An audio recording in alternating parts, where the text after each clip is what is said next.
الحمد لله نحمده ونستعينه ونستغفره ونؤمن به ونتوكل عليه ونعوذ بالله من شرور أنفسنا ومن سيئات أعمالنا من يهده الله فلا مضل له ومن يضلله فلا هادي له ونشهد أن لا إله إلا الله وحده لا شريك له ونشهد أن سيدنا ونبينا مولانا محمدا عبده ورسوله أرسله الله بالحق بشيرا ونذيرا وداعيا إلى الله بإذنه وسراجا منيرا أما بعد فقد قال الله تعالى في كلامه القديم أعوذ بالله من الشيطان الرجيم بسم الله الرحمن الرحيم سبحان الذي أسرى بعبده ليلا من المسجد الحرام إلى المسجد الأقصى الذي باركنا حوله لنريه من آياتنا إنه هو السميع البصير صدق الله العظيم. கண்ணியத்திற்குரிய பெரியோர்களே, சகோதரர்களே,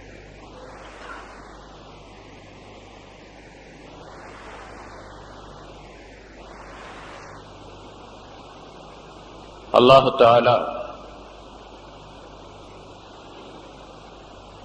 ஒரு நிகழ்ச்சியை நடைபெறச் செய்கின்றான் என்றால் அதன் மூலமாக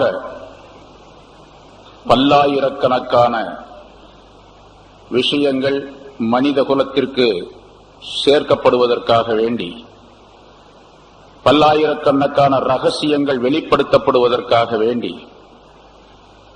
இன்னும் பல ரகசியங்கள் வெளிப்படுத்தப்படாமல் இருப்பதற்காக வேண்டி அல்லாஹ் தஆலா அந்த நிகழ்ச்சியை ஏற்படுத்துகின்றான்.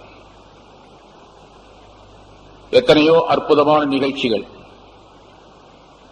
உலக வரலாற்றிலே நாம் பார்க்கின்றோம்.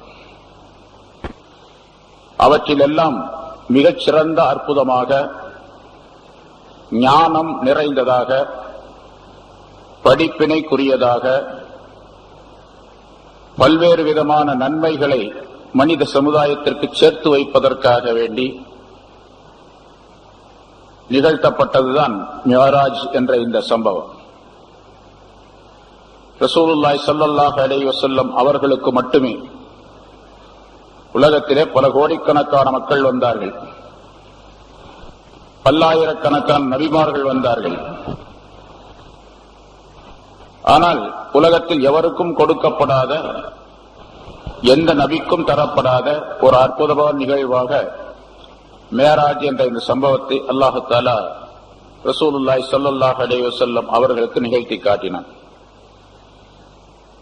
இது வெறுமனே சம்பவம், நிகழ்ச்சி என்பதாக இல்லாமல் அதற்குள்ளே மனிதர்கள் படிப்பினை பெறுவதற்காக வேண்டி ஏராளமான செய்திகளும் அடங்கி இருக்கின்றன.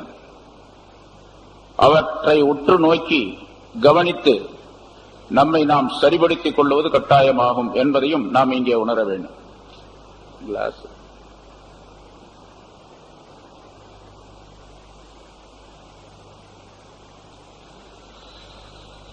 மிஅராஜுடைய இந்த சம்பவம் எப்பொழுது நிகழ்ந்தது என்று ஒவ்வொரு வருஷமும் சொல்லப்பட்டு இருக்கின்றது. ரசூலுல்லாஹி ஸல்லல்லாஹு அலைஹி வஸல்லம் அவர்களுடைய எத்தனையாவது வயதில் மிஅராஜுடைய சம்பவம் ஏற்பட்டது என்று ஒவ்வொரு வருஷம் சொல்லப்பட்டிருக்குது. ஆனா எல்லாரும் மறந்திருப்போம். அது யாருக்காவது நினைப்பிருந்தா சொல்லுங்க பார்க்கலாம். ரசூலுல்லாஹி ஸல்லல்லாஹு அலைஹி வஸல்லம் அவர்களுக்கு எத்தனை வயசு? ஒரு வருஷம் சொல்லிட்டு இருக்கணும். 22வது மிஅராஜ் என்று நினைக்கிறேன். நான் இந்த பள்ளிக்கு வந்து 22வது மிஅராஜ், 22 வருஷமா சொல்லிட்டு இருக்கோம். 21 வருஷமா சொல்லியிருக்கு.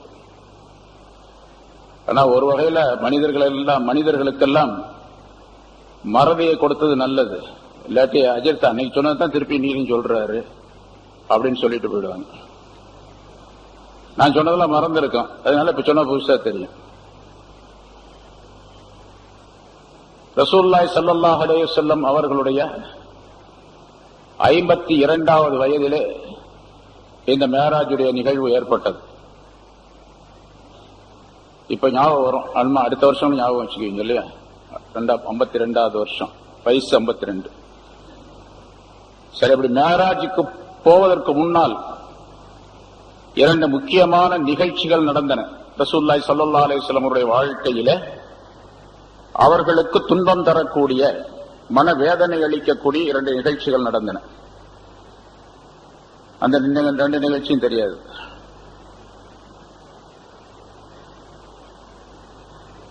ஒன்னு, அவர்களுடைய பெரிய தந்தை அபூ தாலிப் இறந்தது. சில தினங்களுக்கு முன்னால், சில மாதங்களுக்கு முன்னால் அபூ தாலிப் இறந்து விட்டார். அதாவது ரசூலுல்லாஹி ஸல்லல்லாஹு அலைஹி வஸல்லம் அவர்கள் ஹிஜ்ரத் செய்வதற்கு ஒரு 3 வருஷத்துக்கு முன்னால, அப்ப மேராஜுக்கு 2 வருஷத்துக்கு முன்னால அபூ தாலிப் இறந்தார். அபூ தாலிப் இறந்த உடனேயே ரசூலுல்லாஹி ஸல்லல்லாஹு அலைஹி வஸல்லம் அவர்களுக்கு மிகப்பெரிய கவலை ஏற்பட்டது. மக்கா குறைஷியர்களுக்கெல்லாம், காபிர்களுக்கெல்லாம் மிகப்பெரிய கொண்டாட்டமாக இருந்தது. ஏனென்றால் ரசூலுல்லாஹி ஸல்லல்லாஹு அலைஹி வஸல்லம் அவருடைய பிரச்சாரத்திற்கு முழு ஆதரவு தரக்கூடியவர்களாகவும், அந்த குறைஷி குலத்திலே அரபியர்களுக்கு மத்தியிலே மிக மதிப்பு வாய்ந்தவராகவும் அவர் இருப்பதின் காரணமாக இந்த முஹம்மதை ஸல்லல்லாஹு அலைஹி வஸல்லம் அவர்களை எதுவுமே செய்ய முடியவில்லை என்றும் எண்ணிக்கொண்டிருந்த நிலையிலே நேரத்திலே அபூ தாலிப் இறந்து விட்டார். அபூ தாலிப் இறந்தது மிகப்பெரிய கவலை நபி அவர்களுக்கு. நமக்கு ஆதரவாக இருந்தவர் போய்விட்டார் என்பதாக. அதுக்கு பின்னால ஒரு 3 தினங்கள் கழித்தவுடனேயே ஹதீஜா வஃபாத் ஆகிவிட்டார். அவர்களும் இந்த ரசூலுல்லாஹி ஸல்லல்லாஹு அலைஹி வஸல்லம் அவர்களுடைய செயலாக்கத்திற்காக வேண்டி மிகப்பெரிய உறுதுணையாக இருந்தவர்கள். தங்களுடைய பொருளால், உடலால், உதவியால், சொல்லால், எல்லா வகையிலும் மிகப்பெரிய உதவியாளராக இருந்தார். அவரும் இறந்து விட்டார். இந்த நிகழ்ச்சிகள் ரெண்டும் மிகப்பெரிய மனவேதனை தரக்கூடியதாகவும், சிறகொடிந்த பறவையை போன்று இருக்கக்கூடிய சூழ்நிலையும் ரசூலுல்லாஹி ஸல்லல்லாஹு அலைஹி வஸல்லம் அவர்களுக்கு ஆகிவிட்டது. அதற்கு பிறகுதான் தாயிஃப் நகருக்கு சென்றார்கள் பிரச்சாரத்திற்காக வேண்டி. அங்கேயும் பலவிதமான துன்பங்கள். வரலாற்றிலே தாயிஃப் நகரத்திலே ரசூலுல்லாஹி ஸல்லல்லாஹு அலைஹி வஸல்லம் பெற்ற துன்பத்தை போன்று வேறு யார் எந்த இடத்திலும் எந்த நேரத்திலும் அவர்கள் துன்பமடையவில்லை என்பதாக குறிப்பிடப்பட்டிருக்கின்றது. இந்த துன்பங்களுக்கெல்லாம் ஒரு மன நிறைவாக, ஆறுதலாக ரசூலுல்லாஹி ஸல்லல்லாஹு அலைஹி வஸல்லம் அவர்களுக்கு அல்லாஹ் தஆலா இந்த மிஅராஜ் என்ற நிகழ்ச்சியை ஏற்படுத்தினார். அல்லாஹ் தஆலாவுடைய நாட்டப்படி அது முன்னால் அவனுடைய நாட்டத்திலே தீர்வு செய்யப்பட்டது. ஆனாலும் இந்த நிகழ்ச்சிகளுக்கு பின்னால் ஏற்படுத்தப்பட்டது ரசூலுல்லாஹி ஸல்லல்லாஹு அலைஹி வஸல்லம் அவர்களுக்கு மிகப்பெரிய ஆதரவாக இருந்தது. சம்பவம், மிஅராஜுடைய சம்பவம் தெரியும். மக்காவில் இருந்து பைத்துல் முகத்தஸ் என்று சொல்லப்படக்கூடிய ஜெருசலத்தில் இருக்கக்கூடிய அந்த புனித இடத்திற்கு முதலாவதாக அல்லாஹ் தஆலா ஜிப்ரீல் அலைஹிஸ்ஸலாம் அவர்கள் மூலமாக புராக் என்ற ஒரு வாகனத்திலே ஏற்றி அவர்கள் அழைத்து செல்லப்பட்டார்கள். அதற்கு முன்னால் என்ன நிகழ்வுகள் நடந்தன என்பது பற்றியுள்ள வரிசையாக அந்த செய்திகள் எல்லாம் சொல்லப்பட்டு இருக்கின்றன. ஜிப்ரீல் அலைஹிஸ்ஸலாம் அவர்கள் வந்தார்கள். ரசூலுல்லாஹி ஸல்லல்லாஹு அலைஹி வஸல்லம் அவர்களை அழைத்தார்கள். அவர்களுடைய நெஞ்சில் இதிலிருந்து இதுவரைக்கும் என்று சுட்டிக்காட்டினார்கள் ரசூலுல்லாஹி ஸல்லல்லாஹு அலைஹி வஸல்லம் அவர்கள். தொப்புள் வரைக்கும் அதை நெஞ்சை கிழித்து உள்ளே அவர்களுடைய இதயத்தை எடுத்து ஜம்சம் நீரினால் கழுவி அந்த இதயத்திற்குள்ளே ஹிக்மத், ஞானத்தையும் ஒளியையும் நிரப்பி வைத்தார்கள். அதன் பிறகு அங்கிருந்து ஒரு புராக் என்று வாகனம் கொண்டு வரப்பட்டது. அது தன்னுடைய பார்வை தெரியக்கூடிய அளவுக்கு, எட்டும் அளவுக்கு ஒரு காலடியை எடுத்து வைக்கக்கூடியதாக இருந்தது என்றெல்லாம் அந்த வாகனத்தை பற்றி ரசூலுல்லாஹி ஸல்லல்லாஹு அலைஹி வஸல்லம் குறிப்பிடுகின்றார்கள்.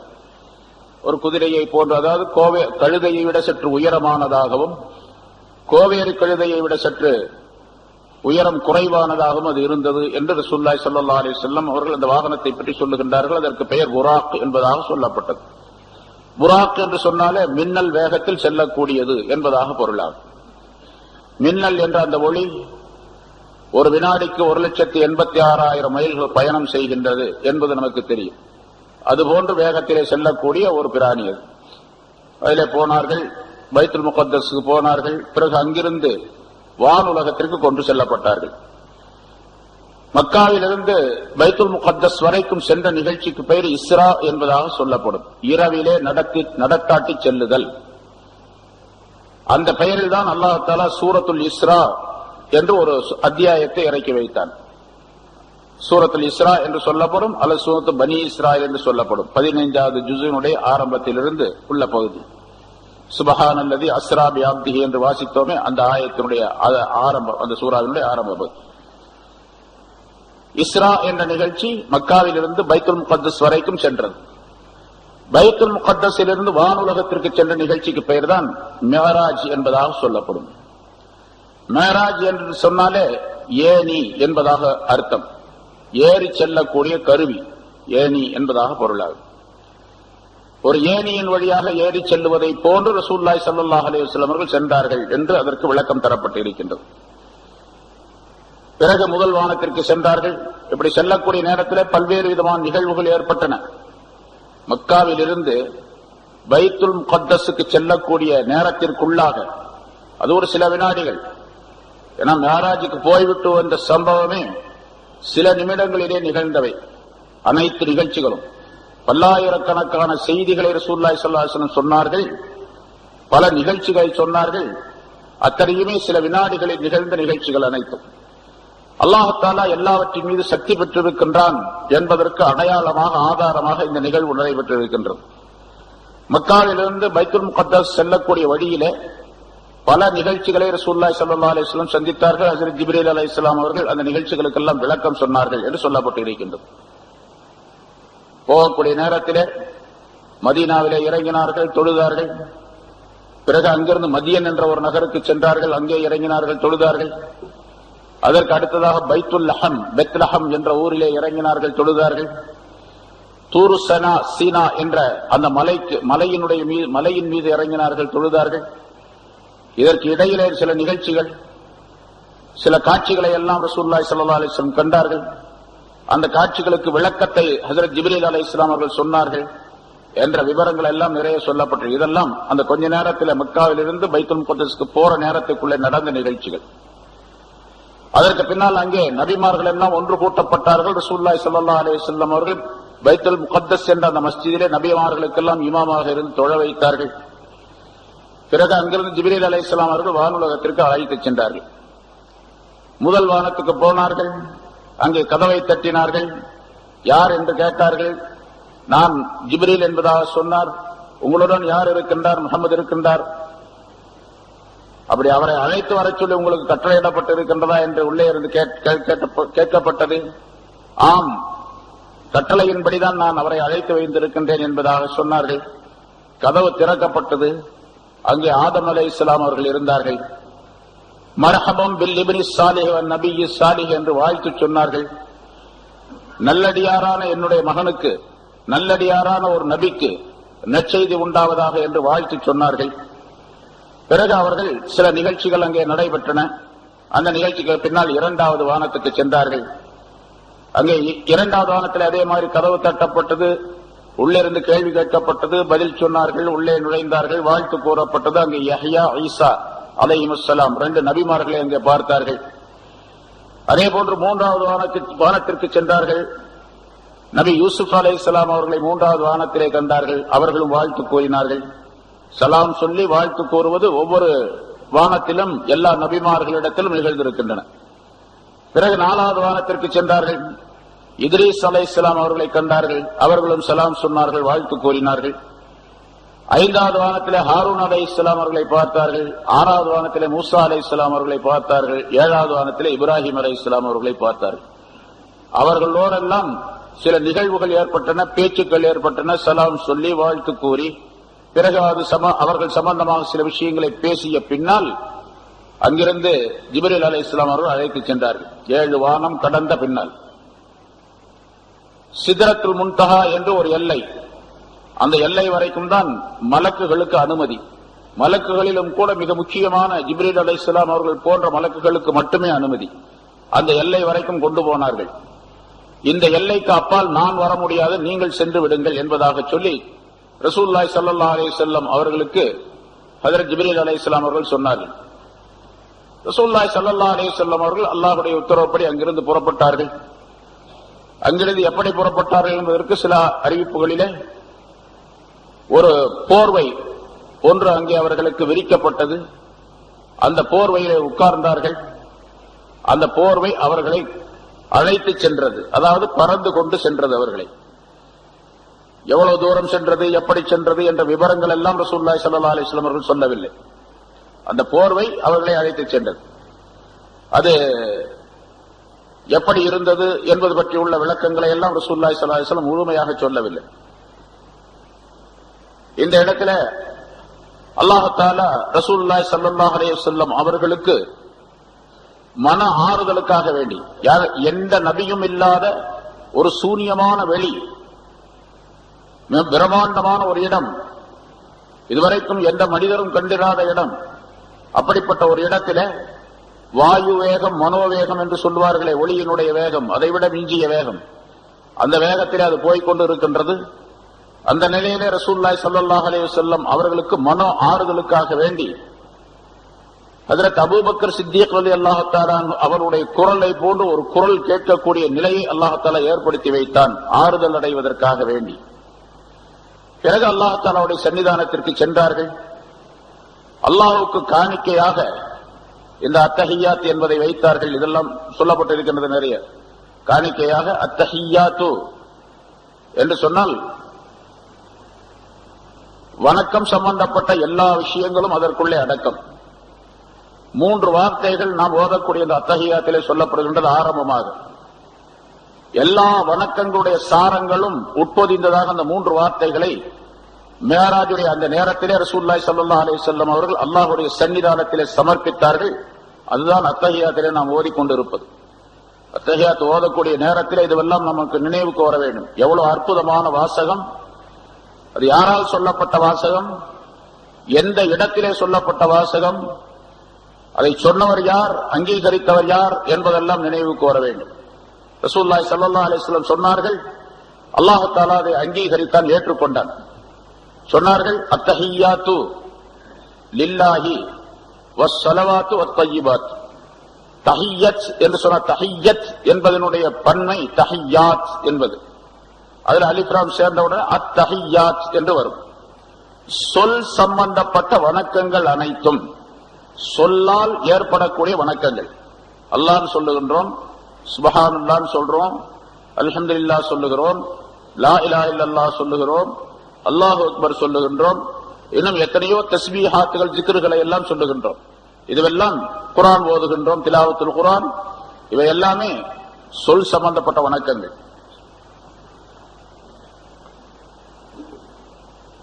இந்த சொல் சம்பந்தப்பட்ட வணக்கங்கள் அனைத்தும், அது எத்தனை பிரிவுகள் இருந்தாலும் சரி, எத்தனை வகைகள் இருந்தாலும் சரி, எல்லாமே லில்லாஹி, அல்லாஹ்வுக்கே சொந்தமானவை. அத்தஹியாத் ஓதும் போது இந்த ஞாபகம் வரணும். சொல் சம்பந்தப்பட்ட வணக்கங்கள் அனைத்தும் அல்லாஹ்வுக்கே சொந்தமானவை. வஸ்ஸலவாத்து, ஸலவாத்துக்கு பல அர்த்தங்கள் உண்டு. இந்த இடத்துல செயல் சம்பந்தப்பட்ட வணக்கங்கள் அனைத்தும், செயல் சம்பந்தப்பட்ட வணக்கங்கள் அனைத்தும், அது சொல்லு, இது செயல்பாடு, உடல் உறுப்புகளால் செய்யப்படக்கூடிய செயல்பாடுகள். ருக்கோ செய்யறோம், நிலை நிக்கிறோம், தக்பீர் கட்டுறோம், ருக்கோ செய்யறோம், சஜிதா செய்யறோம், இப்படி செயல் சம்பந்தப்பட்ட எத்தனை வணக்கங்கள் இருக்கின்றனவோ அவை அனைத்துமே அல்லாஹ்வுக்கே சொந்தமானவை. மூன்றாவது அத்தய்யிபாத், பொருள் சம்பந்தப்பட்ட வணக்கங்கள். இந்த பொருள் அப்படிங்கிறதுக்கு இந்த இடத்துல பொதுவா அந்த சொல், செயல், பொருள் அப்படிங்கிற அதுக்கு உள்ள நேரடி வார்த்தைகள் இங்கே இல்லை. வேறொரு வார்த்தையை கொண்டு ரசூலுல்லாஹி ஸல்லல்லாஹு அலைஹி வஸல்லம் சொன்னார்கள். அதுக்குரிய ஆழமான கருத்துகள் நிறைய இருக்கின்றன. இங்க மூன்றாவதாக சொல்லப்படக்கூடிய அந்த வார்த்தையை நாம் கவனிக்க வேண்டும், கவனத்தில் கொள்ள வேண்டும்.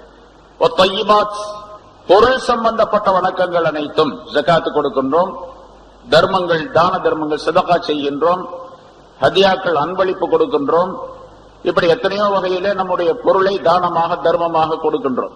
இந்த பொருள் சம்பந்தப்பட்ட வணக்கங்கள் எல்லாம் அல்லாஹ்வுக்கே சொந்தம் என்று சொல்லக்கூடிய அந்த வாசகத்திலே அத்தய்யிபாத் என்பது பொருள் சம்பந்தப்பட்டது என்று இருந்தாலும் கூட, குர்ஆனிலே அல்லாஹ் தஆலா பொருளை தேடுகின்ற விஷயத்திலே அல்லது பொருளை பெற்று சாப்பிடுகின்ற விஷயத்திலே தய்யிபாத் என்ற வார்த்தையை அல்லாஹ் தஆலா உபயோகிக்கின்றான் குர்ஆனிலே. யா அய்யுஹல்லதீன ஆமனூ குலூ மினத் தய்யிபாத்தி, ஈமான் கொண்டவர்களே தய்யிபாத்திலிருந்து நீங்கள் சாப்பிடுங்கள் என்று சொல்லுகின்றான். தய்யிபாத் என்று சொன்னால் இனிமையானது, நல்லது, மனமானது, எந்த விதமான அப்பழுக்கற்றது என்பதாக பொருளாகும். அப்ப பொருள் எப்படி இருக்க வேண்டும், தர்மம் செய்யக்கூடிய பொருள் எப்படி இருக்க வேண்டும் என்று சொன்னால் ஹலாலாக இருக்க வேண்டும் என்று அல்லாஹ் தஆலா தெரியப்படுத்துகின்றான். தய்யிபாத்துக்கு அர்த்தம் கேட்ட கருத்து அர்த்தம் ஹலாலான பொருளாக இருக்க வேண்டும். தர்மம் செய்யக்கூடிய பொருள் அது ஜகாத்தாக இருந்தாலும் சரி, சதகா உபரியான சதகாவாக இருந்தாலும் சரி, அல்ல தஹியா காணிக்கையாக இருந்தாலும் சரி, ஹதியாவாக இருந்தாலும் சரி, எதுவாக இருந்தாலும் சரி அது ஹலாலாக இருக்க வேண்டும். ஹலாலான பொருளை கொண்டு செய்யப்படக்கூடிய வணக்கத்திற்கு பெயர் தய்யிபாத் என்று சொல்லப்படும். ஆக இத்தனை கருத்துக்களும் அந்த 3 வார்த்தைகளுக்குள்ளே அமையப்பட்டிருக்கின்ற அத்தஹியாத்து வஸ்ஸலவாத்து வத்தய்யிபாத்து லில்லாஹி. லில்லாஹி முதல்ல சொல்லிடுறோம், அல்லாஹ்வுக்காக வேண்டி.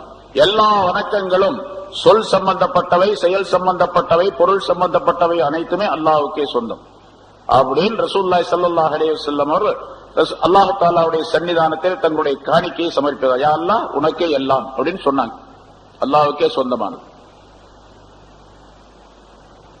அஸ்ஸலாமு அலைக்க அய்யுஹன் நபியு, அல்லாஹ் தஆலா திருப்பி பதில் சொன்னான், நபியே உங்களின் மீது சலாம் உண்டாவதாக, என்னுடைய சலாம். அல்லாஹ்வுடைய சாந்தி நேரடியாக அல்லாஹ் தஆலாவின் மூலமாக ரசூலுல்லாஹி ஸல்லல்லாஹு அலைஹி வஸல்லம் அவர்களுக்கு கொடுக்கப்படுகின்றது. அங்கே அஸ்ஸலாமு அலைக்க, சலாம், என்னுடைய சலாம், சாந்தி, சமாதானம், நிம்மதி இவையெல்லாம் உங்களின் மீது உண்டாவதாக, அய்யுஹன் நபியு, நபி அவர்களே என்று அல்லாஹ் தஆலா சொன்னான். ரசூலுல்லாஹி ஸல்லல்லாஹு அலைஹி வஸல்லம் அவர்கள் சொன்னார்கள், அலைனா அய்யுஹன் நபி வ ரஹ்மத்துல்லாஹி வ பரகாத்து அஸ்ஸலாமு அலைனா வ அலா இபாதில்லாஹிஸ் ஸாலிஹீன். ஸல்லல்லாஹு அலைஹி வஸல்லம் அவர்கள் சொன்னார்கள், யா அல்லாஹ் உன்னுடைய சலாம், உன்னுடைய ரஹமத், உன்னுடைய பரக்கத் இவையெல்லாம் எனக்கு மட்டுமே சொந்தமானதாக ஆக்கிக் கொள்ள நான் விரும்பவில்லை. என் மீதும் எங்களின் மீதும் நல்லடியார்கள் அனைவரின் மீதும் அந்த சலாம் பரக்கத்துகள் எல்லாம் உண்டாவதாக என்று ரசூலுல்லாஹி ஸல்லல்லாஹு அலைஹி வஸல்லம் அவர்கள் அல்லாஹ் தஆலாவிடத்தில் உம்மத்தினர் அனைவருக்கும் அது கிடைக்கப்பெற வேண்டும் என்பதாக துஆ செய்தார்கள். அதை ஓதிக்கொண்டிருக்கின்றோம். நாம் ஓதுகின்ற நேரத்தில் இந்த நிகழ்ச்சிகள் எல்லாம் நினைவுக்கு வர வேண்டும். பிறகு இதற்கு சாட்சியாக மலக்குகள் சொன்னதாக குறிப்பிடப்படுகின்றது, அஷ்ஹது அல்லா இலாஹ இல்லல்லாஹ் வ அஷ்ஹது அன்ன முஹம்மதர் ரசூலுல்லாஹ், அஷ்ஹது அல்லா இலாஹ இல்லல்லாஹ் வ அஷ்ஹது அன்ன முஹம்மதன் அப்துஹு வ ரசூலுஹு. 2 விதமான அறிவிப்புகள் இருக்கின்றன. ரசூலுல்லாஹ் அல்லாஹ் தஆலா ஒருவன் வணக்கத்திற்குரியவன் என்பதாக நான் சாட்சி சொல்லுகின்றேன். அதே போன்று முஹம்மது ஸல்லல்லாஹு அலைஹி வஸல்லம் அவர்கள் அல்லாஹ் தஆலாவுடைய அடியாரும் தூதருமாக இருக்கிறார்கள் என்று சாட்சி சொல்லுகிறேன் என்ற இந்த வாசகம் மேராஜுடைய அந்த நேரத்திலே அல்லாஹ் தஆலாவுடைய சன்னிதானத்திலே சொல்லப்பட்டது. மிக அற்புதமான ஒரு வாசகம். அதை தொழுகையிலே நாம் ஓதிக்கொண்டிருக்கின்றோம்.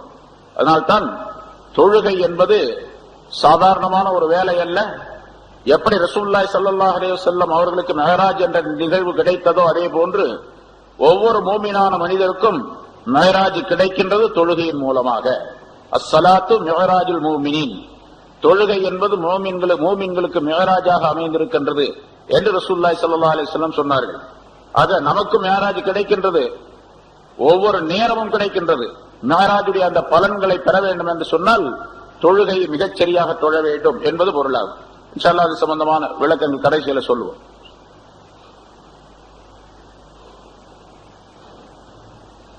பிறகு அல்லாஹ் தஆலா அந்த நேரத்தில் ரசூலுல்லாஹி ஸல்லல்லாஹு அலைஹி வஸல்லம் அவர்கள் சொல்லுகின்றார்கள், எனக்கு பிரத்யேகமாக அந்த நேரத்தில் 3 விஷயங்களை அல்லாஹ் தஆலா அன்பளிப்பாக வழங்கினான். 3 விஷயங்களை எனக்கு அன்பளிப்பாக கொடுத்தான். அதிலே ஒன்று சூரத்துல் பக்ராவுடைய கடைசியிலே இருக்கக்கூடிய 2 ஆயத்துகள், ஆமனர் ரசூல் பிமா உன்சில இலைஹி மிர் ரப்பிஹி வல் முஃமினூன் என்பதிலிருந்து தொடங்கி கடைசி வரைக்கும் இருக்கக்கூடிய அந்த 2 ஆயத்துகள் இருக்கின்றன. இந்த 2 ஆயத்துகள் அந்த நேரத்திலே எனக்கு கொடுக்கப்பட்டன. இப்போ குர்ஆனுடைய ஆயத்துகளிலே இந்த 2 ஆயத்துகள் ஜிப்ரீல் அலைஹிஸ்ஸலாம் அவர்கள் மூலமாக இறக்கி வைக்கப்பட்டதல்ல. அல்லாஹ்வே நேரடியாக ரசூலுல்லாஹி ஸல்லல்லாஹு அலைஹி வஸல்லம் அவர்களுக்கு அவனுடைய சன்னிதானத்திலே அதை வழங்கி இருக்கின்றான் என்று தெரியப்படுத்தப்படுகின்றது. அதனால அவ்வளவு உயர்ந்த ஆயத்து அது.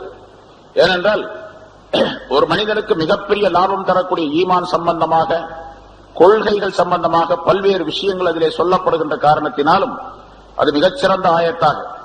அதே போன்று சூரத்துல் பக்ராவுடைய சிறப்புகள் நிறைய சொல்லப்பட்டிருக்கின்றன. எந்த வீட்டிலே சூரத்துல் பக்ரா சூரே ஆல இம்ரான் ஓதப்படுகின்றதோ அந்த வீட்டிலே ஷைத்தான் நெருங்க மாட்டான், அந்த வீட்டுக்கு ஷைத்தான் வரமாட்டான் என்பதாக ரசூலுல்லாஹி ஸல்லல்லாஹு அலைஹி வஸல்லம் சொன்னார்கள். அதே போல இன்னொரு ஹதீஸிலே ரசூலுல்லாஹி ஸல்லல்லாஹு அலைஹி வஸல்லம் சொல்லுகின்றார்கள், குர்ஆன் அதாவது மனித இனம் படைக்கப்படுவதற்கு முன்னதாக, மனிதன் படைக்கப்படுவதற்கு, ஆதம் அலைஹிஸ்ஸலாம் அவர்கள் படைக்கப்படுவதற்கு முன்னதாக 2000 ஆண்டுகளுக்கு முன்னாலேயே, அது இன்னொரு அறிவிப்பில் 1000 ஆண்டுகளுக்கு முன்னாலே அல்லாஹ் தஆலா சூரத்து தாஹா, சூரத்துல் பக்ரா இந்த இரண்டையும் ஓதினான். அல்லாஹ் ஓதினான். அல்லாஹ் தான், அவனுடைய கலாம் தான் அது. அல்லாஹ்வே ஓதினான் அப்படின்னு சொன்னா அல்லாஹ்வே ஓதி அதனுடைய மகிமையை, அதனுடைய சிறப்பை தெரியப்படுத்துகின்றான் என்பது பொருளாகும். சூரத்து தாஹாவையும் சூரத்துல் பக்ராவையும் அல்லாஹ் ஓதினான் 1000 ஆண்டுகளுக்கு முன்னதாகவே என்று சொல்லப்பட்டிருக்கின்றது. அப்படிப்பட்ட அற்புதமான வசனங்கள் அது சூரத்துல் பக்ராவில் உள்ள, அது கடைசியிலே உள்ள அந்த 2 ஆயத்துகள் மிகச் சிறப்பானவை என்பதை மேராஜுடைய இந்த சம்பவம் நமக்கு எடுத்து காட்டுகின்றது.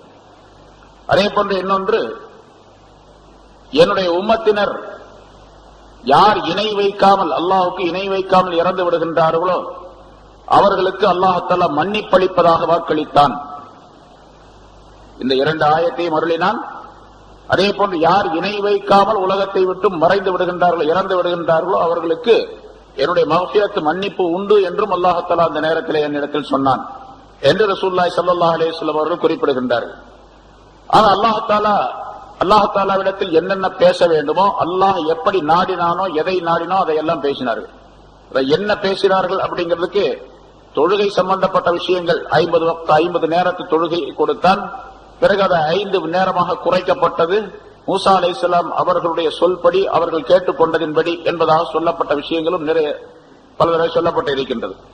ஆனா என்னென்ன விஷயங்களை முழுமையாக பேசினார்கள், எத்தனை செய்திகளை சொன்னார்கள், என்னென்ன சம்பவங்களை அல்லாஹ் தஆலா சொன்னான் என்பதற்கெல்லாம் தெளிவான விளக்கம் கிடையாது. ஞானவான்கள் சூஃபியாக்கள் சொல்லுவார்கள், 12,000 ரகசியமான விஷயங்களையும் 12,000 பகிரங்கமான விஷயங்களையும் அல்லாஹ் தஆலா ரசூலுல்லாஹி ஸல்லல்லாஹு அலைஹி வஸல்லம் அவர்களிடத்தில் அந்த நேரத்தில் பேசினான் என்பதாக சொல்லப்பட்டிருக்கின்றது. இதெல்லாம் சூஃபியாக்கள் சில கருத்துக்களை, சில ஆதாரங்களை வைத்து அவர்களை சொல்லுகின்றார்கள். தெளிவான ஹதீஸின் படிக்கு அந்த 12,000 அப்படிங்கறதெல்லாம் கிடையாது. என்ன சஹீஹான ஹதீஸ், சரியான ஹதீஸின் படி சூஃபியாக்கள் சிலருடைய கருத்துக்களை வைத்து, முன்னோர்கள் சஹாபாக்களுடைய சில கருத்துக்கள், வார்த்தைகளை வைத்து அவர்கள் சொல்லுகின்றார்கள் இந்த மாதிரி விஷயங்கள். அதாவது 12,000 24,000 செய்திகளை அல்லாஹ் தஆலா ரசூலுல்லாஹி ஸல்லல்லாஹு அலைஹி வஸல்லம் அவர்களிடத்தில் பேசினான் என்பதால், ஆக பேசப்பட்ட விஷயங்கள் ரகசியமானவை, மிக அற்புதமான விஷயங்களை எல்லாம் ரசூலுல்லாஹி ஸல்லல்லாஹு அலைஹி வஸல்லம் பேசி இருப்பார்கள் என்பதிலே சந்தேகம் இல்லை. ஏன்னா யாருக்குமே தரப்படாத ஒரு அற்புதமான நிகழ்வாக இங்கிருந்து வானுலகத்திற்கு அழைத்து சென்ற நிகழ்ச்சி சாதாரணமானதாக இருக்க முடியாது. ஏதாவது ஒரு சில விஷயங்களை பேசிவிட்டு அந்த அத்தஹியாத்தை மட்டும் சொல்லிட்டு ஆமனர் ரசூல் என்ற அந்த துஆவை வாங்கி கொண்டு, ஆயத்தை வாங்கி கொண்டு வருவதற்காக வேண்டி மட்டும் ரசூலுல்லாஹி ஸல்லல்லாஹு அலைஹி வஸல்லம் போகல. அப்படி இருக்க முடியாது. ஏராளமான பல்லாயிரக்கணக்கான செய்திகளை அல்லாஹும் ரசூலும் பேசி இருப்பார்கள். அந்த இடத்துல அல்லாஹ் ரசூலுல்லாஹி ஸல்லல்லாஹு அலைஹி வஸல்லம் இடத்துல சொல்லி இருப்பார். அதையெல்லாம் நாம் தெளிவாக கண்டுகொள்ள முடியாது, தெளிவாக தெரிய வேண்டிய அவசியம் இல்லை. ஏன்னா அது ஷரியத்திற்கு உட்பட்டதல்ல. ஷரியத்துடைய சட்டங்களாக அது எவையுமே கிடையாது. எது சட்டமாக இருக்க வேண்டுமோ அதையெல்லாம் ரசூலுல்லாஹி ஸல்லல்லாஹு அலைஹி வஸல்லம் தெளிவுபடுத்தி விட்டார்கள். 5 நேரத்து தொழுகை 50ஆக இருந்தது, 5ஆக அல்லாஹ் தஆலா குறைத்தான். 5 நேரத்து தொழுகையை சரியாக தொழக்கூடியவர்கள் 50 நேரத்தில் கிடைக்கக்கூடிய நன்மைகளை முழுமையாக பெற்றுக் கொள்வார்கள் என்றும் சொல்லி இருக்கின்றார்கள். இதெல்லாம் தெளிவான விஷயம்.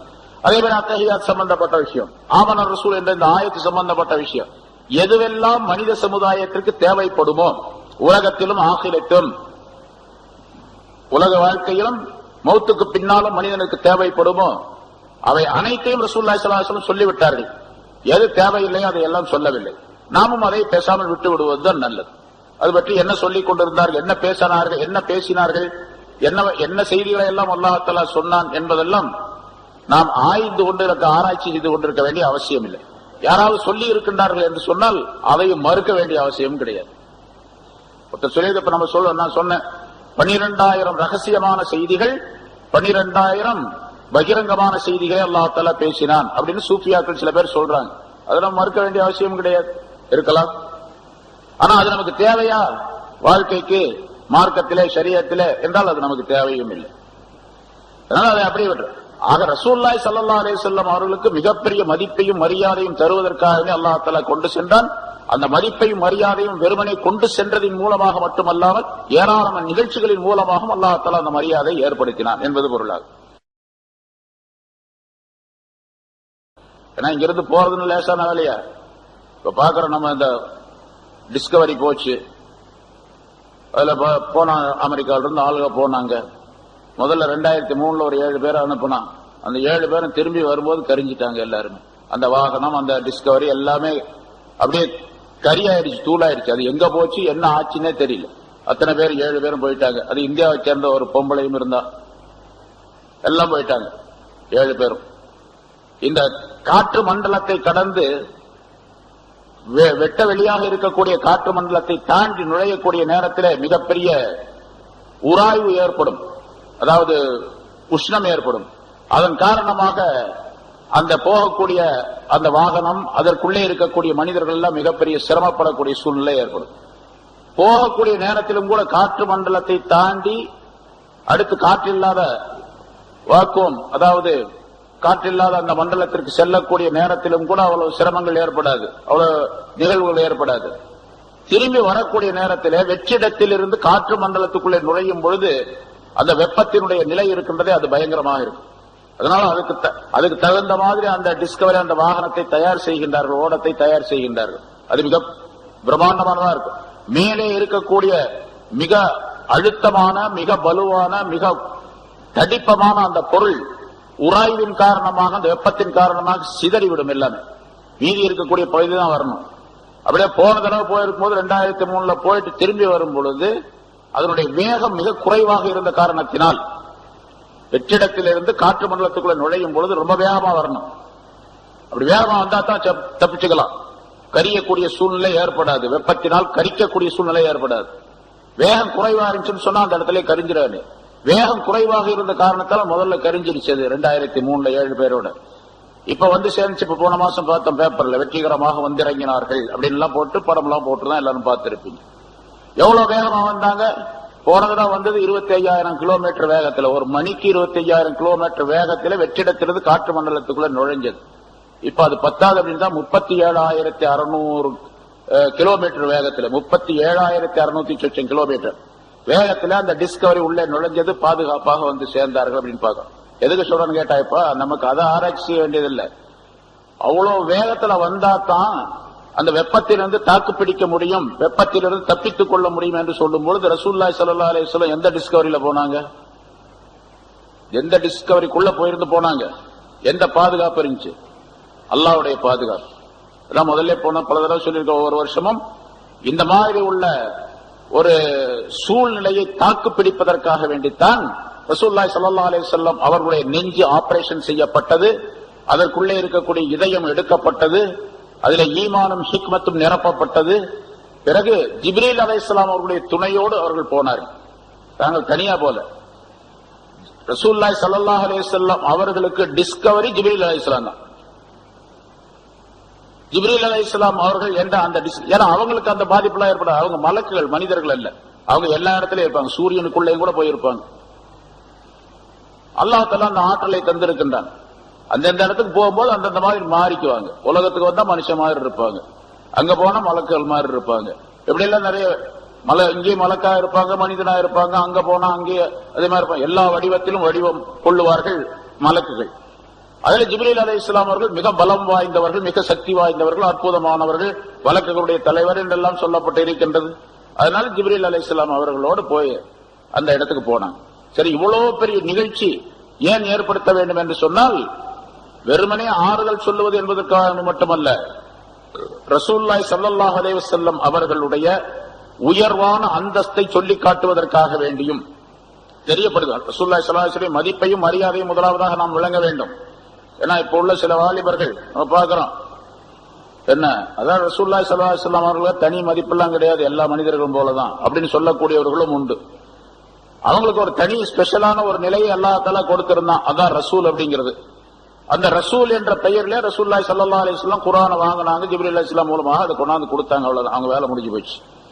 அதுக்கு பின்னால அவங்களுக்கு தனி மதிப்பெல்லாம் கொடுக்க வேண்டிய அவசியம் இல்லை அப்படின்னு வாய் துடுக்காக சொல்லக்கூடிய சில வாலிபர்கள் இருந்து கொண்டிருக்கின்றார்கள்.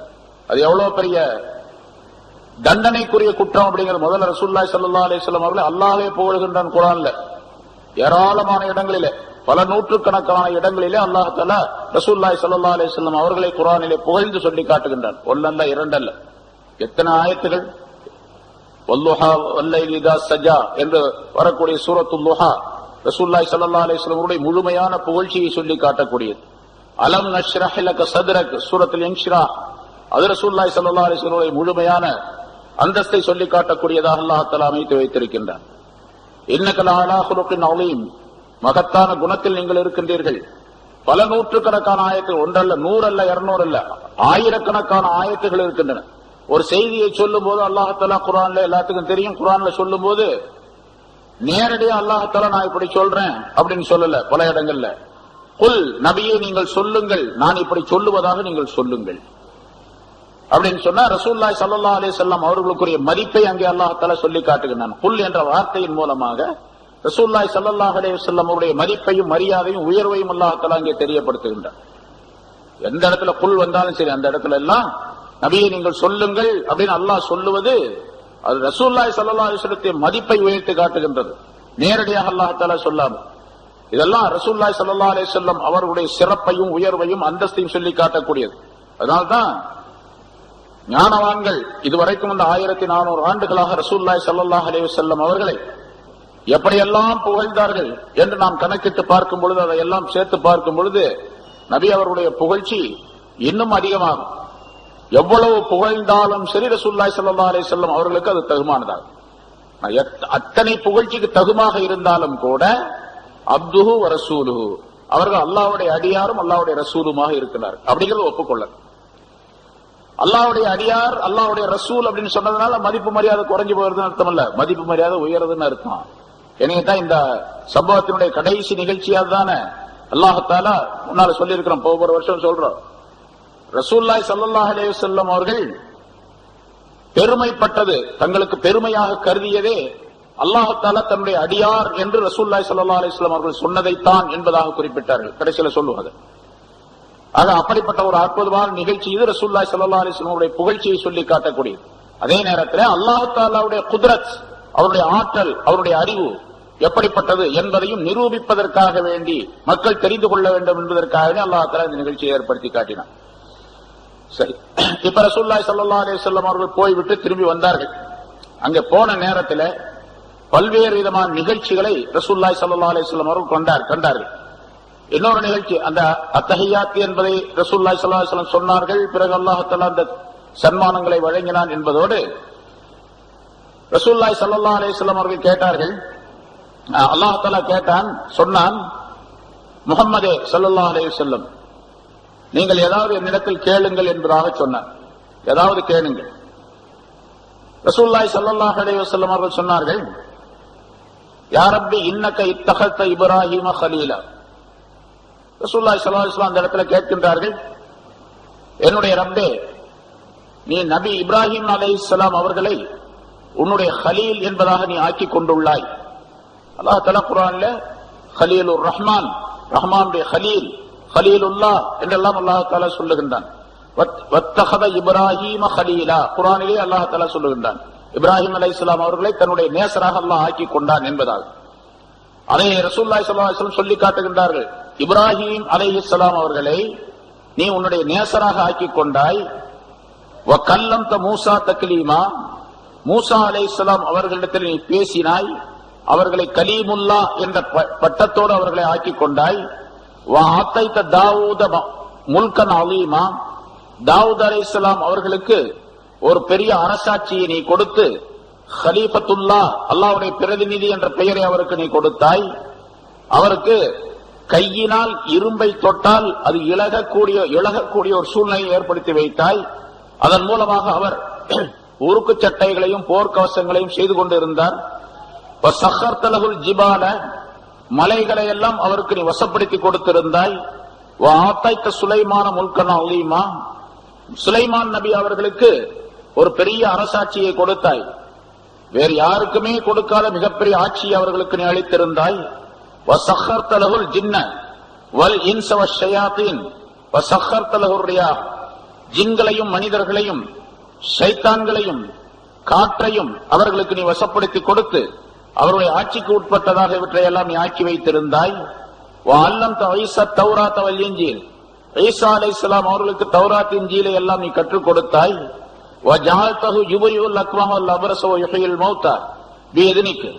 அவருக்கு உன்னுடைய உத்தரவின் மூலமாக குஷ்டரோகியை, வெண்குஷ்டம் கருங்குஷ்டம் உள்ளவர்களை எல்லாம் சுகப்படுத்தக்கூடிய ஒரு ஆற்றலையும், அதே போன்று இறந்து விட்டவர்களை கூட உயிர்ப்பிக்கக்கூடிய ஆற்றலையும் ஈசா அலைஹிஸ்ஸலாம் அவர்களுக்கு வழங்கி இருந்தாய். இப்படியெல்லாம் பல நபிமார்களுக்கு பல சிறப்புகளை நீ வழங்கி இருக்கின்றாய் அப்படின்னு ரசூலுல்லாஹி ஸல்லல்லாஹு அலைஹி வஸல்லம் சொன்னாங்க. அவ்வளவுதான். அதனால என்ன சொல்லல, என்ன முடிவு அப்படிங்கறத சொல்லல. உடனே அல்லாஹ் தஆலா சொல்லிட்டான், வகால அல்லாஹ் தஆலா கத் இத்தஹதக ஹபீபா, முஹம்மதே ஸல்லல்லாஹு அலைஹி வஸல்லம் உங்களை நான் என்னுடைய ஹபீபாக ஆக்கி கொண்டிருக்கின்றேன் அப்படின்னு சொன்ன. இவங்களெல்லாம் நீ ஹலீலாக அப்படி இப்படி ஆக்கி இருக்கிற பெரிய சிறப்புகளை கொடுத்திருக்கின்றாய், எனக்கு நீ ஏதாச்சும் கொடு அப்படின்னு கேட்கிற மாதிரி கேட்டாங்க. எனக்கு ஏதாச்சும் ஒண்ணு கொடு. ஏன்னா அல்லாஹ் தஆலா சொன்னா ஏதாச்சும் கேளு, சல் யா முஹம்மத், ஏதாச்சும் ஒண்ணு கேளுங்க அப்படின்னு சொன்னா அல்லாஹ் தஆலா. அல்லாஹ் சொன்னதின் காரணமாக இப்படி சொன்னாங்க, இந்த நபிமார்களுக்கெல்லாம் இதையெல்லாம் கொடுத்திருக்கின்றாய், எனக்கு ஏதாச்சும் கூட அல்லது எனக்கு என்ன கொடுக்க போற அப்படின்னு கேட்கிற மாதிரி கேட்டாங்க.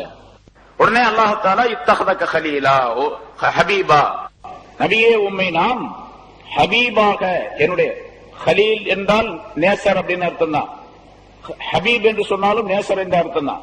ஆனா ரெண்டுக்கு இடையில நிறைய வித்தியாசம் இருக்கு. அது போன வருஷம் கூட சொல்லி இருக்கிறோம்.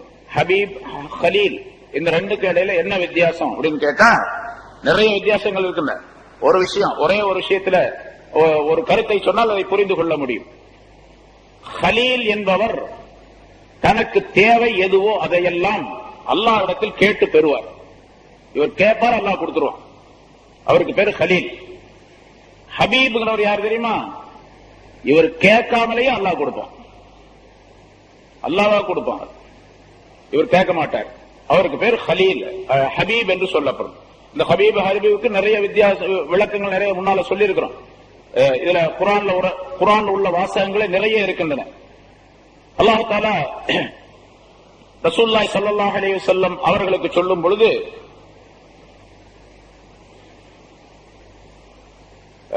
இப்ராஹிம் அலைஹிஸ்ஸலாம் அவர்களை பார்த்து அல்லாஹ் தஆலா சொல்லுகின்றான்.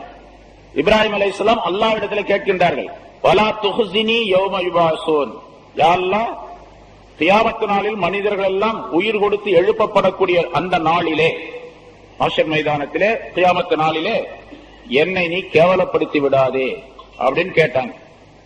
அல்லாஹ் தஆலா குர்ஆனில் அதை சொல்லுகின்றான், என்னை கேவலப்படுத்தி விடாதே அப்படின்னு ஹலீலாகி இப்ராஹிம் அலைஹிஸ்ஸலாம் அல்லாஹ்விடத்தில் கேட்டார்கள். அல்லாஹ் தஆலா அதை ஒப்புக்கொண்டான்.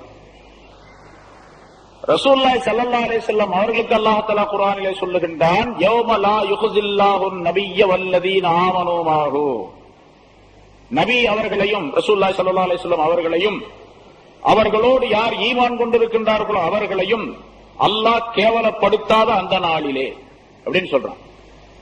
இப்ராஹிம் அலைஹிஸ்ஸலாம் கேட்டாங்க, என்ன கேவலப்படுத்தி விடாதே அப்படின்னு, அல்லாஹ் கொடுத்தான்.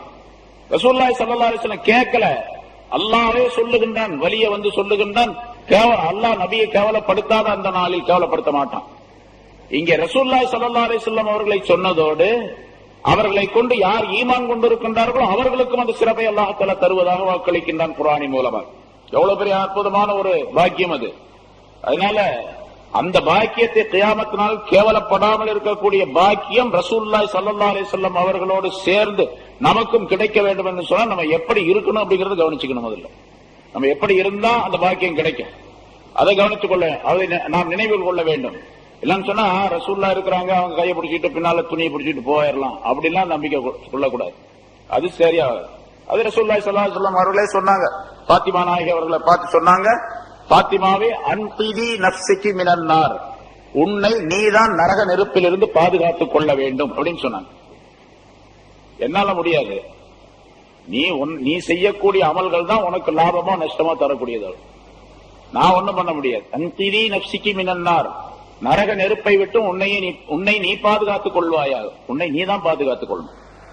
நீ நபியுடைய மகள் அப்படிங்கிறதுக்காக வேண்டிய கியாமத் நாள்ல நான் ரசூலுல்லாஹ்வுடைய மகள், கொஞ்சம் எல்லாம் ஒதுங்கி நில்லுங்க, மினிஸ்டர் வர்ற மாதிரி தனியா இடம் கொடுங்க, சீட்டு கொடுங்க எல்லாம் சொல்ல முடியாது. எல்லாத்துக்கும் உள்ள சீட்டு தான் உனக்கும். நீ நல்லது செஞ்சா நல்லது, கெட்டது செஞ்சா கெட்டது, அவ்வளவு என்று ரசூலுல்லாஹி ஸல்லல்லாஹு அலைஹி வஸல்லம் அவர்கள் யாரை பார்த்து சொல்றாங்க?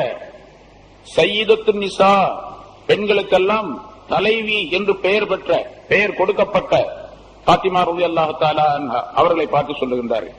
பெண்களுக்கு சொர்க்கத்திலே பெண்களுக்கு தலைவியாக இருப்பார்கள் அப்படின்னு சொல்லப்படும். அவங்களுக்கே சொல்லணும் அப்படின்னு சொன்னா நம்ம எப்படி இருக்கணும் அப்ப? சரி, இப்படி இந்த ஹலீல் ஹபீப் என்பதற்கு நிறைய வித்தியாசங்கள் இருக்கு, அது சொன்னா நிறைய நேரம் போயிடுது. சரி, ஆக ரசூலுல்லாஹி ஸல்லல்லாஹு அலைஹி வஸல்லம் அவர்கள் எனக்கு ஏதாவது வேண்டும் என்று கேட்ட பொழுது அல்லாஹ் தஆலா கொடுத்தான், ஹபீப் என்ற பட்டத்தை கொடுத்தான். ஹபீப் என்ற பட்டம் ரசூலுல்லாஹி ஸல்லல்லாஹு அலைஹி வஸல்லம் அவர்களுக்கே பிரத்யேகமானது. அது எல்லா வகையான நன்மைகளையும் உட்கொண்டதாக அல்லாஹ் தஆலா அமைத்து தந்திருக்கின்றான் என்பதாக பொருளாகும். சரி, அதே போல ரசூலுல்லாஹி ஸல்லல்லாஹு அலைஹி வஸல்லம் அவர்கள் அல்லாஹ் தஆலாவுடைய சன்னிதானத்தில் இருந்து இந்த அன்பளிப்புகளை எல்லாம் பெற்றுக் கொண்டு வந்த பின்னால அங்கே சொர்க்கம், நரகம், இன்னும் பல ஏராளமான நிகழ்ச்சிகளை ரசூலுல்லாஹி ஸல்லல்லாஹு அலைஹி வஸல்லம் அவர்களுக்கு அல்லாஹ் தஆலா காண்பித்தான். அதாவது ஜிப்ரீல் அலைஹிஸ்ஸலாம் அவர்களுடைய துணையோடு அந்த நிகழ்ச்சிகளை எல்லாம் ரசூலுல்லாஹி ஸல்லல்லாஹு அலைஹி வஸல்லம் கண்டார்கள். சொர்க்கத்தை பார்த்தாங்க, நரகத்தை பார்த்தாங்க, சொர்க்கத்தினுடைய இன்பங்கள், நரகத்தினுடைய வேதனைகள், தண்டனைகள். சொர்க்கவாசி, அதாவது சொர்க்கம் நரகம் கிடைப்பது என்பது இனிமேல் உலகமெல்லாம் அழிக்கப்பட்டு நீதி விசாரணை நடைபெற்று அதற்கு பின்னால் யாருக்கு சொர்க்கம் யாருக்கு நரகம் என்று தீர்ப்பளிக்கப்படுகின்றது அல்லவா? அப்பதான் சொர்க்கம் போறது நரகம் போறதெல்லாம். இப்ப இறந்து விட்டவர்கள் பூராமே எங்க இருக்கிறாங்க? அது மூமினாக இருந்தாலும் சரி, மூமின் அல்லாதவர்களாக இருந்தாலும் சரி, எல்லாமே ஒரு தனி உலகத்தில் இருக்கிறாங்க. ஆஹிரத் என்ற ஒரு உலகம், துனியா என்ற உலகம். துனியாங்கிறது இந்த உலகம், ஆலமு ஷஹாதா என்று சொல்லப்படும். ஆஹிரத்துடைய உலகத்திற்கு பேரு ஆலமுல் மலக்கூத் என்று சொல்லப்படும். ஆலமுல் மலக்கூத், ஆலமுல் மலக்கூத், ஆலமு ஷஹாதா, இந்த ரெண்டுக்கு மத்தியில ஒரு உலகம் இருக்கின்றது. அதுக்கு பேரு ஆலமுல் பர்ஸக், அதுதான் கபூருடைய உலகம். நம்ம கபூர்னு சொல்றோம், கபூர்ல கொண்டு போய் அடக்கிறோம். ஆனா கபூர் மட்டும் ஒரு மனிதனுக்கு ஆலமுல் பர்ஸக் அல்ல. அவன் எங்க போனாலும் சரி அது ஆலமுல் பர்ஸக் தான். நேற்று பாத்தீங்களா, 1000க்கு மேற்பட்டவர்கள் ஈராக்கில் அந்த பாலத்தில இருந்து உடைஞ்சு விழுந்து எல்லாம் மூத்தா போயிட்டாங்க அப்படின்னு செய்தி சொன்னோம், பாக்குறோம். ஆனா உண்மையிலேயே அது பாலத்தை உடைஞ்சு விழுந்து இறந்ததெல்லாம் கிடையாது. அது அமெரிக்கர்களுடைய சூழ்ச்சி. மக்களை, அந்த நாட்டு மக்களை எப்படியாவது அழிச்சு நாட்டை இல்லாமல் ஆக்கணும் அப்படிங்கறதுக்காக வேண்டி சொல்லப்பட்டது. சில பேர் கருத்துக்கள் சொன்னார்கள். 1000 பேர் இல்ல, கிட்டத்தட்ட 10,000 பேர் இறந்திருப்பாங்க அந்த கூட்டத்தில். 5 லட்சம் பேர் இருந்த அந்த பாலம் அப்படியே இடிஞ்சு உள்ள விழுந்தது. கிட்டத்தட்ட 10,000க்கு மேற்பட்டவர்கள் அதுல இறந்திருப்பார்கள். 1000க்கு மேல அப்படின்னு சொல்றான். இனிமேல் கொஞ்சம் கொஞ்சமா வெளியே வரும். அதாவது இப்ப அவங்க எல்லாம் எங்க போனாங்க? அதே மாதிரி நம்ம சொன்னா இப்ப அந்த 7 பேர் கரிஞ்சிட்டாங்க டிஸ்கவரியில போய், அவங்க எங்க போனாங்க? எந்த கபூர்ல அடக்கப்பட்டாங்க? அதே மாதிரி இந்த சுனாமியில 2 லட்சத்துக்கு மேற்பட்டவர்கள் இறந்தாங்க. அது கிட்டத்தட்ட ஒரு சில 1000 பாடிகள் தான் கிடைச்சிச்சு, மீதி பாடி எல்லாம் ஒண்ணுமே கிடைக்கல. எங்க போச்சு? எல்லாம் மணலுக்குள்ள புதை உண்டவர்கள், கடல்ல போய் சேர்ந்தவர்கள், மீனுடைய வயிற்றுக்குள்ள போனவர்கள், திமிங்கலத்துக்குடைய வயிற்றுல போனவங்க எவ்வளவு பேர் இருப்பாங்க? அத்தனை பேரும் எல்லாமே ஆலமுல் பர்ஸக் தான். கபூர்ல மண்ணுக்குள்ள அடக்கப்பட்டால் தான் ஆலமுல் பர்ஸக் என்று அல்ல, அர்த்தம் அல்ல. எப்படியானாலும் சரி, இப்ப எல்லாமே தகனம் செய்கின்றார்கள். மற்றவங்க எல்லாம் பேர் தகனம் செய்யறாங்க. தகனம் சொன்னா நெருப்புல வச்சு கொளுத்துறது, நெருப்பில் கரித்தல் அப்படின்னு அர்த்தம். நெருப்பினால் கரிக்கிறது, சாம்பல் ஆக்கிறது, அதுக்குதான் தகனம். அப்படி தகனம் செய்யறாங்க. அவங்க எல்லாம் எங்க போயிடுறாங்க? எல்லாம் அந்த சாம்பலை மட்டும் எடுத்து, விறகு அந்த மண்ணு கிண்ணு எல்லாம் சேர்ந்த சாம்பலை எடுத்து அதை வச்சுக்கிறாங்க தனியா. அது அவர் இறந்ததுக்கு அடையாளமாக அதை வச்சுக்கிறாங்க, அதை இது பண்ணிக்கிறாங்க. இதெல்லாம் பூரா ஆலமுல் பர்ஸக்ல சேர்ந்து, எப்படி இறந்து விட்டு இருந்தாலும் சரி, அவர் முழு உருவமாக இருந்தாலும் சரி, இல்லாவிட்டாலும் சரி, ஆலமுல் பர்ஸக் என்ற உலகத்திலே ஆதம் அலைஹிஸ்ஸலாத்திலிருந்து இதுவரைக்கும் யார் யார் இறந்து இருக்கின்றார்களோ, மௌத்தா இருக்குன்னா அவங்க பூரா ஆலமுல் பர்ஸக்ல இருக்கிறாங்க. ஆலமுல் பர்ஸக் என்ற அந்த இடத்துல இதுக்கு பின்னால சொர்க்கம் நரகத்துக்கு போன பின்னால என்னென்ன நிலைகள் ஏற்படுமோ அந்த நிலைகள் உடையவர்களாகவே அப்ப இருக்கிறாங்க. நல்லவங்க நல்ல நிலையில இருக்கிறாங்க, கெட்டவங்க கெட்ட நிலையில இருக்கிறாங்க, தண்டனைக்குரியவர்களா இருந்துட்டு இருக்கிறாங்க. ஆனா நிரந்தரமாக இருப்பது அதுக்கு பின்னால, கேள்வி கணக்கு பின்னால. சரி, இப்போ ரசூலுல்லாஹி ஸல்லல்லாஹு அலைஹி வஸல்லம் அவர்களுக்கு அந்த மேராஜுடைய இரவிலே இனிமேல் சொர்க்கத்திற்கு போனால், இனிமேல் நரகத்திற்கு போனால் அந்த நரகவாசிகள் எப்படி இருப்பார்கள், சொர்க்கவாசிகள் எப்படி இருப்பார்கள், என்னென்ன குற்றங்களை செய்தவர்களுக்கு என்னென்ன தண்டனைகள் கொடுக்கப்படும் பின்னால அப்படிங்கறதெல்லாம் ரசூலுல்லாஹி ஸல்லல்லாஹு அலைஹி வஸல்லம் அவர்களுக்கு சொல்லி காட்டப்பட்டது, எடுத்து காட்டப்பட்டது. அப்படி ஒரு வியூ, ஒரு காட்சி, எப்படி நம்ம டிவியில பாக்குறோமோ அது மாதிரி ஒரு காட்சி எடுத்து காட்டுவது. அதனால ஹதீசுகள்ல நிறைய வருகின்றது, எனக்கு எடுத்து காட்டப்பட்டது அப்படின்னு சொல்லுவாங்க ரசூலுல்லாஹி ஸல்லல்லாஹு அலைஹி வஸல்லம். எனக்கு எடுத்து காட்டப்பட்டது. இன்னைக்கு சுபூலையும் கூட இங்க சுபூத்தோட வந்தவங்களுக்கு தெரியும், அந்த ஒரு ஹதீஸ் வாசிக்கப்பட்டது. ஒரிலத்த ஆலைய உஜூரு உம்மத்தி, என்னுடைய உம்மத்துடைய நன்மைகள் பற்றி எடுத்து காட்டப்பட்டது எனக்கு. அதிலே பெரிய நன்மை எதுவென்று சொன்னால், மஸ்ஜிதிலே கிடக்கக்கூடிய குப்பை கூலங்களை அகற்றுவது பெரிய நன்மையில் சேர்ந்ததாக எனக்கு எடுத்து காட்டப்பட்டது. பெரிய பாவம், மிக பெரிய பாவம் எனக்கு எடுத்து காட்டப்பட்டது, பாவங்கள் எடுத்து காட்டப்பட்டன. அதிலே பெரிய பாவம் எதுவென்று சொன்னால், குர்ஆனை ஓதி மறந்து விடுவது மிகப்பெரிய பாவமாக காட்டப்பட்டது அப்படின்னு ரசூலுல்லாஹி ஸல்லல்லாஹு அலைஹி வஸல்லம் சொன்னதாக ஒரு ஹதீஸ் வாசிக்கப்பட்டது, சொல்லப்பட்டது. இது மாதிரி அங்க மேராஜுடைய இரவில ரசூலுல்லாஹி ஸல்லல்லாஹு அலைஹி வஸல்லம் அவர்களுக்கு பல காட்சிகளை அல்லாஹ் தஆலா காட்டினார்.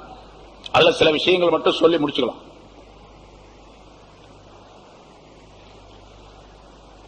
ரசூலுல்லாஹி ஸல்லல்லாஹு அலைஹி வஸல்லம் ஹதீஸ்களை சொல்லுகின்றார்கள்.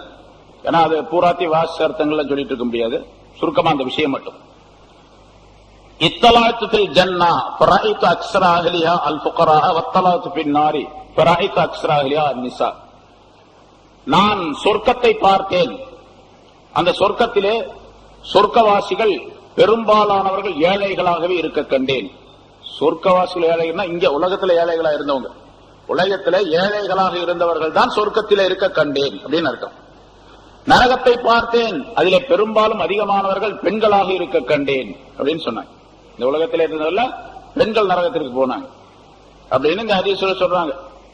இந்த ஹதீஸை சொன்ன பின்னால சில பெண்கள் கேட்டாங்க ரசூலுல்லாஹி ஸல்லல்லாஹு அலைஹி வஸல்லம் அவர்களிடத்துல, யார சொல்ல அது என்ன? பெண்கள் பல பேரும் பயந்துகிட்டு இருந்தாங்க ரசூலுல்லாஹ்ட்ட போய் எப்படி கேட்கறதுன்னு. ஒரு பெண் தைரியமா கேட்டாங்க, அது ஏன் நாங்க மட்டும் நரகத்துக்கு போறோம் அதிகமா அப்படின்னு சொல்லி கேட்டாங்க. ரசூலுல்லாஹி ஸல்லல்லாஹு அலைஹி வஸல்லம் அவர்கள் ரெண்டு விஷயங்களை சொன்னார்கள். துக்ஸிர்னல் லஅன வ தக்ஃபுர்னல் அஷீர, நீங்கள் அதிகமாக சாபமிடுகின்றீர்கள், திட்டுகின்றீர்கள், கணவனுக்கு நீங்கள் மாறுபாடாக நடக்கின்றீர்கள், மாறு செய்கின்றீர்கள், நன்றி இல்லாதவர்களாக நடந்து கொள்ளுகிறீர்கள் அப்படின்னு சொன்னாங்க. தக்ஃபுர்னல் அஷீர, கணவனுக்கு நன்றி இல்லாதவர்களாக மாற்றம் செய்யக்கூடியவர்களாக நடந்து கொள்ளுகிறீர்கள் அப்படின்னு சொன்னாங்க. அது சம்பந்தமா நிறைய ஹதீஸ் சொல்லப்பட்டிருக்கு பல தடவை.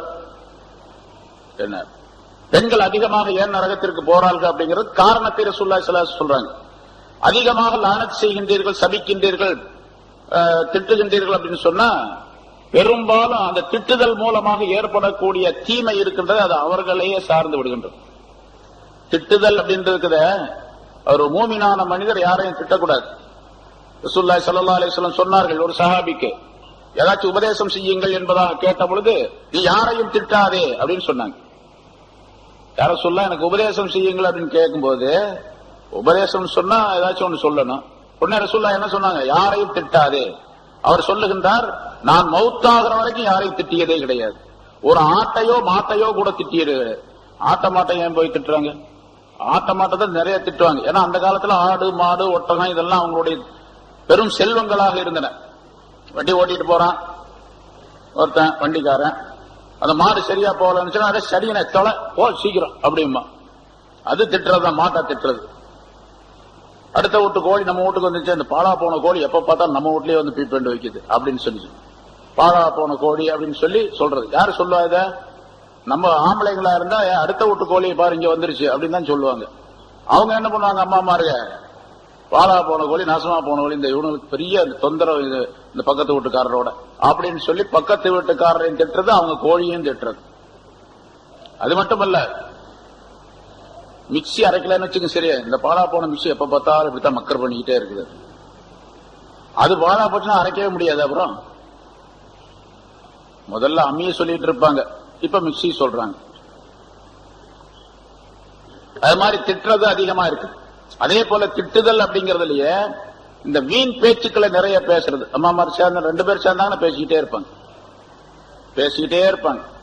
நம்ம ஆம்பளைங்க 1000 பேர் இருந்தாலும் சத்தம் கேட்காது. அங்க 5 பேர் இருந்தா ஒரே சத்தமா இருக்கு. நிறைய இடங்கள்ல பாக்குறோம், இந்த மாதிரி பயானுக்கு போற நேரத்துல பொம்பளைங்க தனியா உட்கார்ந்துருப்பாங்க, அந்த பக்கம் உட்கார்ந்துருப்பாங்க, ஒரே சத்தமா இருக்கு. பேச வேணும். அங்க போடுற சத்தம் அவங்க மறைவாத்தான் இருக்கிறாங்க தூரத்துல, அப்படி இருந்தாலும் அங்க போடுற சத்தம் இங்க இங்க எப்படி. அதே மாதிரி கணவனுக்கு மாறு செய்யுது. ஆக பெண்கள் என்ன செய்யணும், இதுல இருந்து கவனிக்க வேண்டிய விஷயம் என்னவென்று சொன்னா, படிப்பினை பெற வேண்டிய விஷயம், பெண்கள் தங்களுடைய பேச்சுகளை கட்டுப்படுத்திக் கொள்ள வேண்டும். பேச்சை கட்டுப்படுத்திக் கொள்ள வேண்டும். அதிகமாக திட்டுவது, சாபமிடுவது, பேசுவது, புறம் பேசுவது, நிறைய பேச ஆரம்பிச்சாவே புறம், கோள், அது இது எல்லாமே வரும். அடுத்தவரை பற்றி தவறான எண்ணம் கொள்வது ரொம்ப இருக்குது. அது ஆண்களிடத்திலும் இருக்குது, பெண்களிடத்திலும். அடுத்தவரை பற்றி தவறான எண்ணம் கொள்வது, அவர் எப்படித்தான், இவர் இப்படித்தான் என்பதாக சொல்லி மற்றவர்களை பற்றி தவறான எண்ணம். இன்ன பாதல் அன்னி ஈஸ்மன், எண்ணங்களிலே சிலது அது குற்றத்திற்குரியது என்று அல்லாஹ் சொல்லுகின்றான், தண்டனைக்குரியது என்று சொல்லுகின்றான். அதனால குற்றத்திற்குரிய அந்த பேச்சுக்கள், எண்ணங்கள் ஆகியவற்றை எல்லாம் விட்டுவிட வேண்டும். அங்கே ரசூலுல்லாஹி ஸல்லல்லாஹு அலைஹி வஸல்லம் காரணம் சொல்லுகின்றார்கள், நீங்கள் அதிகமாக சபிக்கின்றீர்கள், பேசுகின்றீர்கள், திட்டுகின்றீர்கள், அதனால் நரகத்துக்கு போறீங்க. 2வது, கணவனுக்கு நீங்கள் மாறு செய்கின்றீர்கள் அப்படின்னு சொன்னாங்க. கணவனுக்கு தக்ஃபுர்னல் அஷீர் அப்படிங்கிறது மாறு செய்கிறீர்கள் அப்படின்னு சொன்னா, சொன்னதை கேட்கறது இல்ல அப்படிங்கிறது மட்டுமல்ல, நாசுக்ரியா, சுக்ர் இல்லாமல், நன்றி இல்லாமல் நடந்து கொள்ளுகின்றீர்கள். ரசூலுல்லாஹி ஸல்லல்லாஹு அலைஹி வஸல்லம் சொன்னார்கள், தன்னுடைய கணவனுக்கு நன்றி செய்யாத ஒரு பெண் வெற்றி பெற மாட்டாள், அவளுக்கு அல்லாஹ் தஆலா சிறந்த வாழ்க்கையை தரமாட்டான் என்பதால் கணவனுக்கு நன்றி செலுத்தக்கூடியவர்களாக பெண்கள் இருக்க வேண்டும். ஏன்னா கணவனின் மூலமாகத்தான் மிகப்பெரிய லாபங்களை இந்த பெண்கள் பெற்றுக் கொள்ளுகின்றார்கள். அது நிறைய விஷயங்கள் நிறைய சொல்லப்பட்டு இருக்கின்றது. ரசூலுல்லாஹி ஸல்லல்லாஹு அலைஹி வஸல்லம் சொன்னாங்க, ஒரே ஒரு ஹதீஸ், அது போதும். முன்னால் நிறைய சொல்லி இருக்கிறோம். ரசூலுல்லாஹி ஸல்லல்லாஹு அலைஹி வஸல்லம் அவர்களுக்கு தஃப்சீரிலும் கூட ஒரு விஷயம் சொல்லப்பட்டது போன வாரம், இந்த போன ஞாயிற்றுக்கிழமை அன்னைக்கு. ஒரு ஒட்டகம் ரசூலுல்லாஹி ஸல்லல்லாஹு அலைஹி வஸல்லம் அவர்களுக்கு சஜிதா செய்தது, 2 ஒட்டகங்கள்.